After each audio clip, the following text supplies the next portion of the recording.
Hello everyone, welcome to @Botany Handles. I am Nidhi and today we are going to discuss about our new lecture from our chromatography series in which we are going to discuss about a new type of chromatography, that is TLC chromatography. So, what is TLC stands for? TLC stands for Thin Layer Chromatography. इससे पहले हम बहुत chromatography के types को discuss कर चुके हैं. अगर आपने वो वीडियो नहीं देखी है देन डिस्क्रिप्शन बॉक्स में जाएं और वहाँ पे आपको लिंक मिलेगा एंड आप वो वीडियो को देखिए. होपफुली वो आपके लिए हेल्पफुल होंगी. ठीक है, इसी के अंदर हम पेपर क्रोमेटोग्राफी को भी डिस्कस कर लेंगे एंड इसके बाद हमारी क्रोमेटोग्राफी सीरीज खत्म हो जाएगी एंड नेक्स्ट मैं एलाइजा सीरीज शुरू करूँगी जिसमें हम एलाइजा के बारे में and different type of ELISA के बारे में डिस्कस करेंगे. तो जैसे कि मैंने कहा आज का हमारा टॉपिक है टीएलसी क्रोमेटोग्राफी. तो टीएलसी क्रोमेटोग्राफी के अंदर क्या होता है? Thin layer chromatography, that is chromatography है. तो हमें सीधी सी बात ये तो जानते हैं कि यहाँ पे क्या होगा, कंपोनेंट्स का क्या होगा, सेपरेशन होगा. राइट, सेपरेशन ऑफ कंपोनेंट्स होता है. तो किस तरह के कंपोनेंट्स का सेपरेशन होता है? यहाँ पे टीएलसी क्रोमेटोग्राफी के अंदर सेपरेशन होता है नॉन वोलेटाइल कंपोनेंट्स का. Non volatile components and volatile components, ये कौन से कंपोनेंट्स होते हैं? तो नॉन वोलेटाइल कंपोनेंट्स वो कंपोनेंट्स होते हैं जो इजीली वेपराइज नहीं होते हैं. ठीक है, नॉन वोलेटाइल कंपोनेंट वो कंपोनेंट हैं जो इजीली वेपराइज नहीं होते, जबकि वोलेटाइल कंपोनेंट वो होते हैं जो कि इजीली वेपराइज हो जाते हैं, यानी जो इजीली वेपर्स की फॉर्म में निकल जाते हैं. ठीक है, तो इस तरह के यानी कि नॉन वोलेटाइल को वोलेटाइल से सेपरेट करने के लिए या फिर नॉन वोलेटाइल कंपोनेंट को सेपरेट करने के लिए क्या होता है, थिन लेयर क्रोमेटोग्राफी को परफॉर्म किया जाता है. नाउ अब आते हैं, बात करते हैं about the principle of thin layer chromatography. तो अगर मैं बात करूं अबाउट द प्रिंसिपल देन हमें ये पता लगता है इस स्टेटमेंट को देख के. सी यहाँ पे क्या लिखा है? यहाँ पे लिखा है कि TLC is based on the classic chromatography principle where mixture components are separated between a fixed stationary phase and a liquid mobile phase by differential affinities between the two phases. इससे आप क्या समझते हो? दैट इज कंपोनेंट्स का separation होगा, definitely होगा. Components का separation तो होगा. किस किस के बीच में होगा? एक होगा स्टेशनरी फेज एंड एक होगा लिक्विड फेज जो कि मोबाइल होगा. राइट, लिक्विड फेज होगा जो कि मोबाइल फेज होगा, है ना, और एक होगा स्टेशनरी फेज. और इन दो फेज के बीच में जो कंपोनेंट्स होंगे उनके माइग्रेशन से, डिफरेंशियल माइग्रेशन से कंपोनेंट्स का सेपरेशन होगा.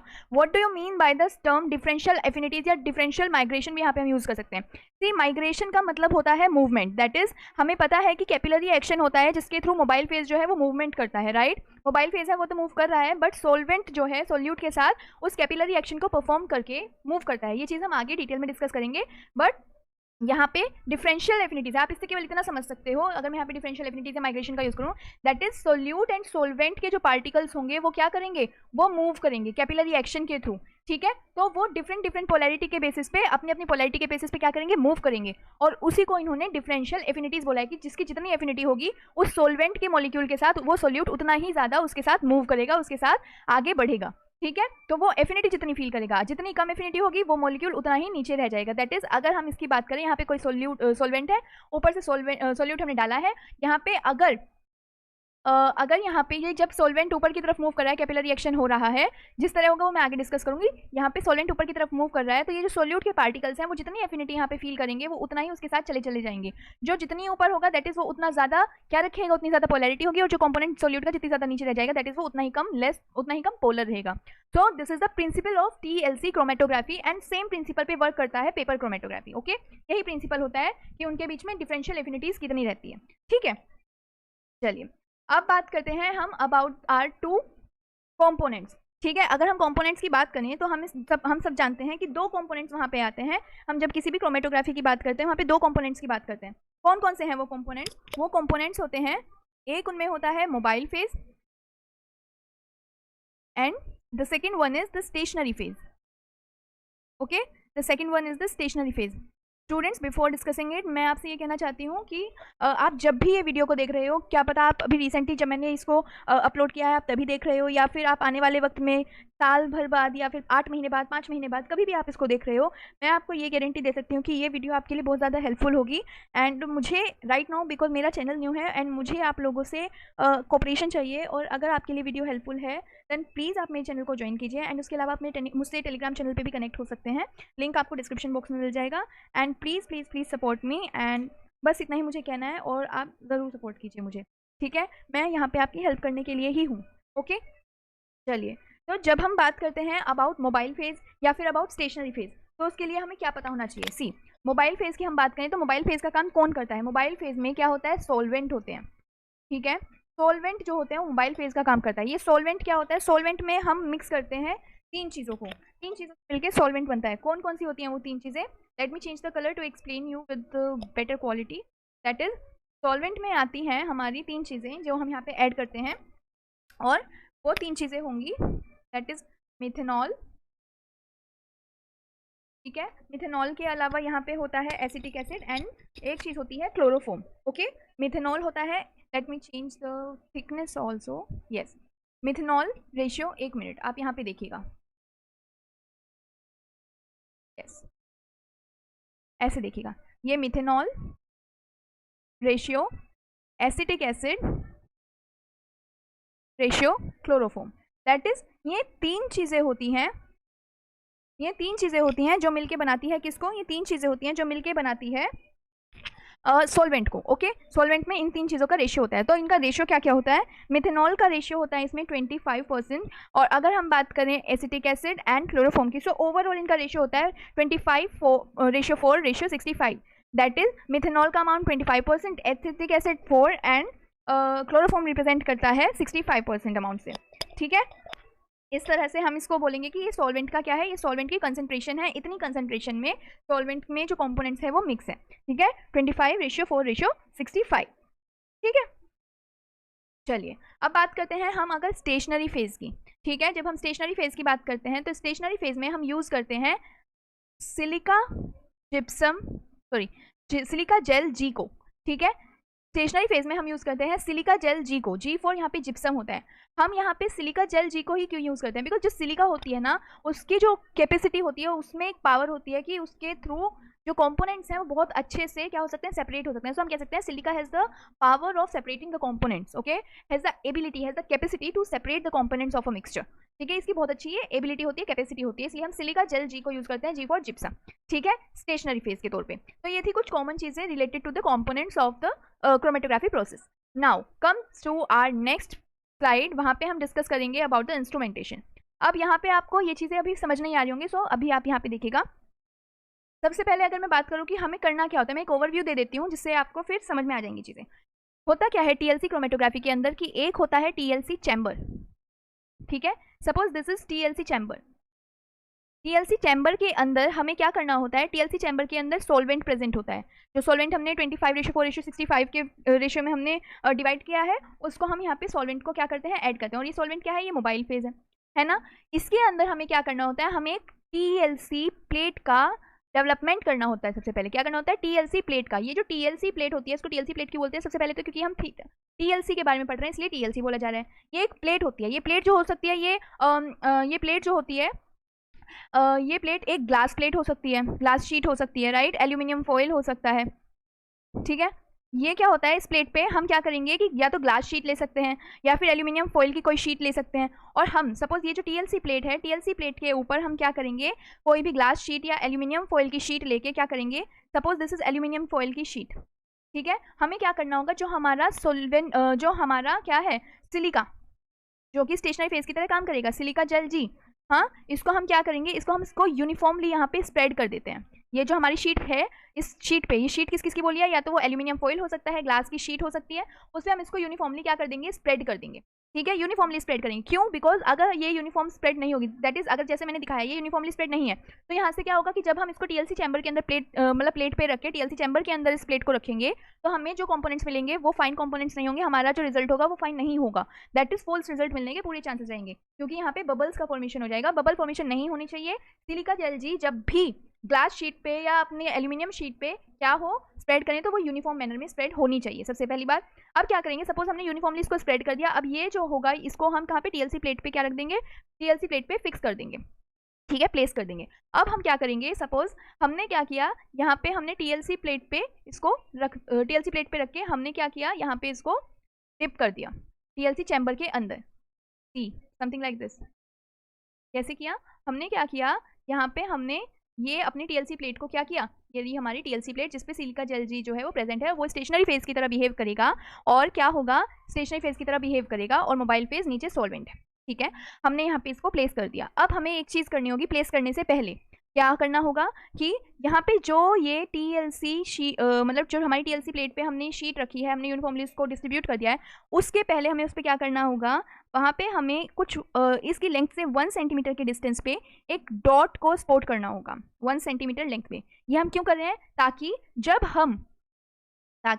जब हम इस प्लेट को सॉल्वेंट के अंदर, इस TLC चैम्बर के अंदर प्लेस करें, तो क्या हो, तो ये हो सके कि यहाँ पे हम इसको जब डिप करेंगे तो हमें पता होना चाहिए कि उसका लेवल क्या रहेगा जिस लेवल पे हमें डिप करना है। बिकॉज हम सॉल्वेंट के अंदर इस प्लेट को डायरेक्टली नीचे तक डिप नहीं कर सकते हैं, हम केवल उस लेवल तक डिप कर सकते हैं ताकि हम सिर्फ बोलें कि हाँ ये जो प्लेट है यहाँ पे केवल डिप हुई है, ठीक है, ताकि कैपिलरी रिएक्शन परफॉर्म हो सके। That's it. हमें ये जो हमने डॉट लगाया है, ये जो डॉट है, ये हमेशा ऊपर की तरफ रहना चाहिए। और दूसरी बात कि TLC प्लेट को TLC चैम्बर में प्लेस करने से पहले क्या होना चाहिए कि यहाँ पे जहाँ पे हमने ये जो डॉट लगाया है, यहाँ पे हम क्या करेंगे, इस डॉट पे क्या करते हैं, हम अपने सैंपल को पोर करते हैं इन अ डॉट स्ट्रक्चर। यानी कि ये डॉट क्या है, ये डॉट हम कह सकते हैं हमने ये पूरी हमारी क्या है, शीट है, और इस पे हमने 1 सेंटीमीटर के डिस्टेंस पे लाइन खींच दी है डिफ्रेंशिएट करने के लिए हमारे लेवल को, एंड यहाँ पे एक डॉट की फॉर्म में हमने सैंपल को पोर किया है, ठीक है, डॉट के रूप में हमने सैंपल को पोर किया है। और इतना काम करने के बाद हम इसको यहाँ पे क्या कर देंगे, इसको यहाँ पे हम डिप करा देंगे TLC चैम्बर के अंदर। और उसके बाद हम यहाँ पे क्या करेंगे, ताकि जो वेपर्स है, वोलेटाइल जो कंपोनेंट्स हैं, उनका एस्केपिंग ना हो सके, क्योंकि वो इजीली वेपराइज हो जाएंगे, तो उसके लिए हम इस TLC चैम्बर को एक लिड से कवर कर देंगे। लिड बोले तो ढक्कन, हम उस ढक्कन से क्या कर देंगे, कवर कर देंगे। सी समथिंग लाइक दिस, अभी दिखाती हूँ। ये TLC चैम्बर है और हमने इसको एक ढक्कन से कवर कर दिया ताकि जो वोलेटाइल कंपोनेंट्स हैं वेपर्स की फॉर्म में बाहर ना निकल सके, वेपराइज ना हो सके, ठीक है। तो इतनी चीजें समझ में आती हैं सबको, यहाँ पे हो गया। अब यहाँ पे कैपिलरी रिएक्शन किस तरह से होगा वो देखिए। सपोज आपने किसी पेपर को पानी के अंदर रखा, तो आप क्या देखोगे कि कुछ टाइम में यहाँ से वो पेपर पानी को अब्जॉर्ब कर लेगा, है ना, और वो पेपर अब्जॉर्ब करेगा, और जैसे जैसे टाइम बीतेगा तो ये पानी जो है वो ऊपर की तरफ चलता चला जाएगा। तो ये क्या होता है, कैपिलरी रिएक्शन होता है। हमने TLC प्लेट बना ली, TLC प्लेट पे हमने क्या किया, सिलिका को ऐड किया यूनिफॉर्मली शीट पे, यूनिफॉर्मली प्लेस करके। ये जो सिलिका है ये किसका काम कर रहा है, ये सिलिका जो है ये सॉलिड एब्जॉर्बेंट मटेरियल होता है, ठीक है, सॉलिड एब्जॉर्बेंट मटेरियल की तरह क्या कर रहा है, वर्क कर रहा है यहाँ पे, और इसी की वजह से क्या हो रहा है, ये स्टेशनरी फेज की तरह काम करता है, ठीक है। अब क्या होगा कि यहाँ पे हमारा जो चैम्बर है वो पूरी तरह से तैयार हो चुका है। अब क्या होगा यहाँ पे कि कैपिलरी रिएक्शन परफॉर्म होगा। यहाँ पे हमने थोड़ा सा डिप करके छोड़ दिया इस TLC प्लेट को सॉल्वेंट के अंदर। जैसे जैसे टाइम बीतेगा तो यहाँ पे कैपिलरी रिएक्शन होगा, सॉल्वेंट के जो पार्टिकल्स होंगे। सी अब मैं थोड़ा सा और इसको आपको क्लियर मैनर में दिखाती हूँ। Let me add some sheets. Yes, अब देखिएगा, सपोज ये रहा हमारा TLC चैम्बर, और इसके अलावा यहाँ पे हमारा सॉल्वेंट है, एंड यहाँ पे हमने प्लेस किया है अपनी TLC प्लेट को, एंड यहाँ पे हमने मार्क किया है अबाउट 1 सेंटीमीटर पे, और यहाँ पे हमारा क्या है, जो हमारा सैंपल है उसको हमने डॉट की फॉर्म में पोर किया हुआ है, और हमने इसको थोड़ा सा डिप करके रखा है सॉल्वेंट में। यहाँ पे क्या हो रहा है, यहाँ पे कैपिलरी रिएक्शन परफॉर्म हो रहा है। तो हम देखेंगे कि जैसे जैसे ये सॉल्वेंट है यहाँ पे हमारा, जब ये ऊपर की तरफ मूव करेगा तो यहाँ पे जो एनालाइट्स हैं सोल्यूट के, अभी उन पे कोई इफेक्ट नहीं पड़ेगा, बिकॉज सोल्यूट यहाँ पे है, ठीक है। सोल्यूट कहाँ पे है, सोल्यूट हमारा सी सोल्यूट, सपोज ये येलो लाइन को शो, येलो डॉट सोल्यूट को शो कर रहा है, जो हमने यानी कि सैंपल को अपना ऐड किया है वो, ठीक है। तो क्या होगा कि यहाँ तक अभी नहीं पहुंचा है, तो अभी धीरे धीरे कैपिलरी रिएक्शन हो रहा है, और जैसे ही ये वाटर के जो कंपोनेंट्स हैं, वाटर का लेवल इस पॉइंट तक पहुंचेगा, जैसे ही ये यहाँ पे पहुंचेगा तो हम क्या देखेंगे कि जैसे जैसे आगे जा रहे होंगे तो इसके कंपोनेंट्स भी इसके साथ सेपरेट होना शुरू हो जाएंगे। जब इसके कंपोनेंट्स यहाँ पे सेपरेट करना शुरू हो जाएंगे तो जो सोल्यूट के कंपोनेंट हैं और जो ये सॉल्वेंट हैं साथ साथ मूव करना शुरू हो जाएंगे। सोल्यूट के कंपोनेंट्स यानी जो हमारा सैंपल है उसके जो कंपोनेंट्स होंगे वो किसके साथ मूव करना शुरू हो जाएंगे, सॉल्वेंट के पार्टिकल्स के साथ। और जो कंपोनेंट जितनी दूर जाएगा, दैट इज जो कंपोनेंट सपोज यहाँ पे इस तरह से जा रहे हैं, ये थोड़ी दूर पे गया, ये उससे दूर पे गया, ये उससे दूर पे गया, ये सबसे दूर पे गया सॉल्वेंट के साथ। इससे हमें क्या पता चला कि ये जो कंपोनेंट है ये सबसे ज्यादा एफिनिटी फील की, इसने सबसे ज्यादा एफिनिटी फील की किसके साथ, सॉल्वेंट के पार्टिकल्स के साथ। दैट इज ये सबसे ज्यादा पोलर था, ठीक है, ये सबसे ज्यादा पोलर था, बिकॉज हमने बोला था पोलैरिटी के बेसिस पे चीजें होती हैं, सेपरेशन होता है। और जबकि ये वाला कंपोनेंट जो है वो अभी भी स्लो है, इसका मतलब कि इसका रेट जो है एफिनिटी का वो कैसा है, रेट ऑफ एफिनिटी या रेट ऑफ मूवमेंट हम कह सकते हैं, वो कैसा है, वो कम है, इसने एफिनिटी कम फील की। दैट इज ये नॉन पोलर है या फिर लेस पोलर है देन द टॉपेस्ट वन, जो सबसे ऊपर वाला है, राइट। तो ये नॉन पोलर है या फिर लेस पोलर है, हम इसको कह सकते हैं। तो ये है कुछ बेसिक चीजें जो हमने क्या किया, डिस्कस की। अब आप इस चीज़ को यहाँ से डेफिनेटली समझ सकते हैं। अब आप इधर जो चीज़ें मैंने वहाँ पे बताई, अब वहाँ पे से ये चीज़ें यहाँ पे ट्रांसफर कीजिए। सी यहाँ पे आप देखिएगा कि क्या हो रहा है, यहाँ पे आपको सॉल्वेंट दिखाई दे रहा है, ये जो ब्लैक से आपको दिखाई दे रहा है ये क्या है, ये सॉल्वेंट है, ठीक है। अब यहाँ पे इन्होंने क्या किया है, आप ये देख सकते हो, यहाँ पे ये शीट को ऐड किया है। शीट क्या है, ये टीएलसी चैम्बर है और ये क्या है, ये शीट है। ठीक है, प्लेट है, प्लेट के ऊपर शीट है। शीट में क्या है, शीट में क्या प्रेजेंट है, शीट को हमने किससे, सिलिका से क्या क्या यूनिफॉर्मली स्प्रेड किया है सिलिका को शीट के ऊपर। ठीक है, और ये सिलिका क्या है, ये क्या है, सॉलिड एब्जॉर्बेंट मटेरियल है। ठीक है, हमें पता है प्लेट पे हमने सिलिका जेल जी को यानी सिलिका जेल जिप्सम को यूनिफॉर्मली प्लेस किया है। अब क्या होगा, जब हम 5 मिनट बाद देखेंगे, और आप ये ब्लू कलर की लाइन देख पा रहे होंगे यहाँ पे, और इन्होंने 2 डॉट्स में यहाँ पे सैंपल को यहाँ पे 2 डॉट्स की फॉर्म में पोर कर दिया है यहाँ पे। अब आप देखोगे आफ्टर 5 मिनट्स कि जैसे ही ये जो लाइन है ये यहाँ पे आप देख पा रहे हो यहाँ तक पहुंची है, ये डिप हो रही है। ठीक है, यहाँ पे इतना क्लियरली विजिबल नहीं हो रहा है इस चीज़ का। आप देखो इन्होंने यहाँ पे लाइन को क्या किया, ये यहाँ पे आपको अभी 2 डॉट्स दिखाई दे रहे हैं। आप देखो कि यहाँ पे लेवल बढ़ चुका है, और ये जो सॉल्वेंट है ये कितनी करीब आ चुका है इस लाइन का, तो ये आपको शो कर रहा है कि ये सॉल्वेंट जो है वो कैपिलरी एक्शन के थ्रू यहाँ तक पहुँच चुका है। तो इधर भी एक डॉट था, यहाँ पे भी एक डॉट है, और इसके कॉम्पोनेंट सेपरेट होना शुरू हो गए हैं। ठीक है, आप 10 मिनट के बाद क्या देखोगे कि और ज़्यादा कंपोनेंट सेपरेट होना शुरू हो गए हैं। अब यहाँ पे देखिएगा कि सॉल्वेंट के पार्टिकल और सोल्यूट के पार्टिकल साथ साथ चल रहे हैं जैसे ही एब्जॉर्प्शन हुआ है वहाँ पे, ऐसे देख रहे हैं। अब मैंने आपको क्या बताया, जो पार्टिकल जितनी दूर है वो उतना ही कम पोलर है, और जो जितना ज़्यादा ऊपर की तरफ गया है दैट मीन्स उसने सॉल्वेंट के पार्टिकल के साथ उतना ही ज़्यादा क्या फील किया है, एफिनिटी मिली है उसको, उतनी ही ज़्यादा एफिनिटी मिली है। ठीक है, उतनी ही ज़्यादा एफिनिटी मिली है, और इस तरह से कंपोनेंट्स जो हैं वो क्या हो गए, इस तरह से कंपोनेंट्स जो हैं वो सेपरेट हो जाते हैं। अब आपको आर एफ फैक्टर समझाने से पहले मुझे आपको एक चीज़ समझानी है। 1 मिनट, यस।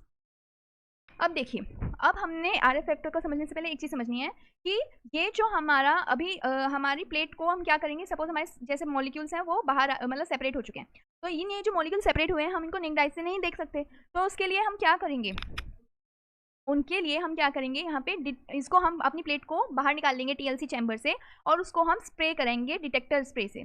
ठीक है, डिटेक्टर स्प्रे कराएंगे हम उस पर, यानी डिटेक्टर का मतलब वो डिटेक्ट करेगा। ये जो डिटेक्टर स्प्रे हम करेंगे, यानी जब हम डिटेक्टर स्प्रे का यूज़ करेंगे तो जहाँ पे भी कंपोनेंट सेपरेट हुए होंगे वहाँ पर क्या हो जाएगा, स्पॉट आ जाएगा, वहाँ पे स्पॉट्स को शो किया जाएगा, और इससे हमें पता लगेगा कि वहाँ पे क्या हो गया, वहीं पे जो हमारे कंपोनेंट्स हैं वो सेपरेट हो गए हैं। ठीक है, इसके अलावा आपको पता होना चाहिए कि कुछ जो हमारे क्या बोलते हैं डॉट्स आए हैं, मतलब जो स्प्रे डिटेक्टर्स हैं वो कौन कौन से हो सकते हैं। ठीक है, तो हमें उसके लिए क्या पढ़ना होगा, हमें पता होना चाहिए कि सेपरेट करने के लिए कौन कौन से स्प्रे हैं।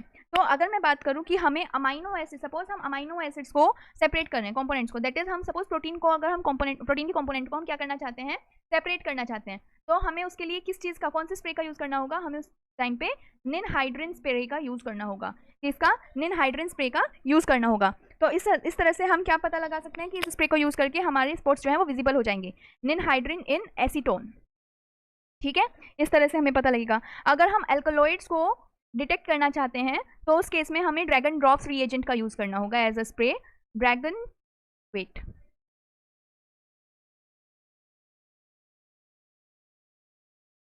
ड्रैगन ड्रॉप रिएजेंट, ये एक डिटेक्टर स्प्रे की तरह काम करेगा एल्कलॉइड्स के लिए। ऐसे ही फेरिक क्लोराइड जो है वो काम करेगा फिनोलिक कंपाउंड्स के लिए, एंड वगैरह वगैरह। इस तरह से हमें क्या पता लगा कि हम विजुअलाइज कर सकते हैं डिफरेंट डिटेक्टर स्प्रे का यूज़ करके अपने इसको, अपने कंपोनेंट्स को जो सेपरेट हुए हैं। ठीक है, तो ये काम होगा स्प्रे डिटेक्टर का। ठीक है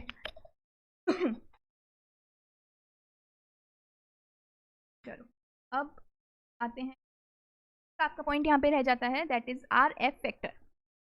यहाँ पे आर एफ फैक्टर आप देख पा रहे हो, ये आर एफ फैक्टर क्या है, आर एफ फैक्टर होता है distance travelled by the component, distance travelled by the solvent, यानी कंपोनेंट ने जितना डिस्टेंस ट्रेवल किया है और distance travel by the solvent, that is जब सॉल्वेंट ऊपर जा रहा है, सॉल्वेंट के साथ कौन मूव कर रहा है, तो जब सॉल्वेंट के साथ कौन मूव कर रहा है, सोल्यूट के पार्टिकल्स, राइट, जो हमारा सैंपल है उसके पार्टिकल्स जो है वो मूव कर रहे हैं। तो हमें ये देखना है यहाँ पे कि इनमें जब ये साथ साथ मूव कर रहे हैं तो सॉल्वेंट ने कितना मूव किया और सोल्यूट के पार्टिकल्स ने कितना मूव किया, उसकी रेशियो को हम क्या बोलते हैं, उसी की रेशियो को हम क्या बोलते हैं, उसी की रेशियो को हम आर एफ फैक्टर बोलते हैं, रिटेंशन फैक्टर हम इसको बोलते हैं। आर एफ फैक्टर क्या होता है, आर एफ फैक्टर बोले तो रिटेंशन फैक्टर।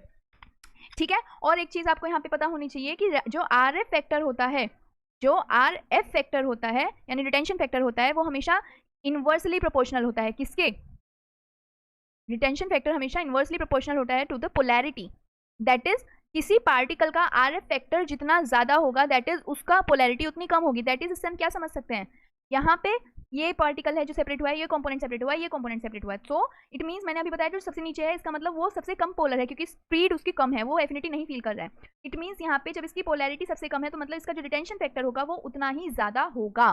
ठीक है, यानी जो रेशियो होगा सोल्यूट सॉल्वेंट मूवमेंट का वो उसका कितना होगा, उस सबसे ज़्यादा होगा in comparison to the top one. यानी यहाँ पे जो रिटेंशन फैक्टर होगा वो कैसा होगा, बिकॉज इसकी पोलैरिटी सबसे ज़्यादा है तो रिटेंशन फैक्टर इसका सबसे कम होगा, दैट इज लेस होगा। ठीक है, रिटेंशन फैक्टर उतना ही कम होगा। और एक चीज़ आती है कि रिटेंशन फैक्टर की जो वैल्यू है वो हमेशा क्या होनी चाहिए, वो हमेशा कम होनी चाहिए या फिर लेस देन होनी चाहिए। ठीक है, कम होनी चाहिए, यस। रिटेंशन फैक्टर की जो वैल्यू है हमेशा कम होनी चाहिए, किससे, रिटेंशन फैक्टर की वैल्यू हमेशा 1 से कम होनी चाहिए।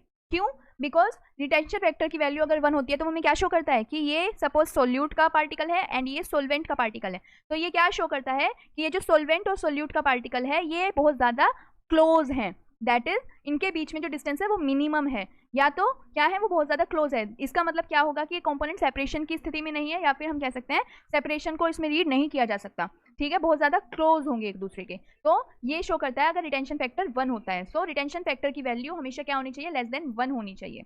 ओके, तो ये सारी कुछ इंपॉर्टेंट चीज़ें थी फॉर टीएलसी क्रोमेटोग्राफी। और अगर मैं पेपर क्रोमेटोग्राफी की बात करूँ तो प्रिंसिपल वही फॉलो करता है, movement of solute, movement of solvent, right, differential affinity पे बेस्ड होता है। पेपर क्रोमेटोग्राफी के अंदर भी डिफरेंशियल एफिनिटी वगैरह पे बेस्ड होती हैं, और वहाँ पे भी क्या होता है, वहाँ पे हम किसी तरह की सिलिका प्लेट का यूज़ नहीं करते, या फिर हम वहाँ पे सिंपली वॉटमैन पेपर का यूज़ करते हैं, वॉटमैन फिल्टर पेपर का हम यूज़ करते हैं।